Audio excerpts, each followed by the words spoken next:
Hal itu tak mampu membuatku menyerah. Hanya pada Allah ku berserah. Atas semua jalan yang ku pilih, menuntut ilmu dengan penuh pengorbanan, berakhir dengan penuh kebahagiaan. Menyisakan tangis tak tertahankan.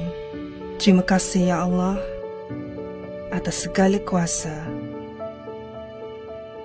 Menuntut ilmu berbuah manis, ilmu yang ku gapai untuk anak-anakku,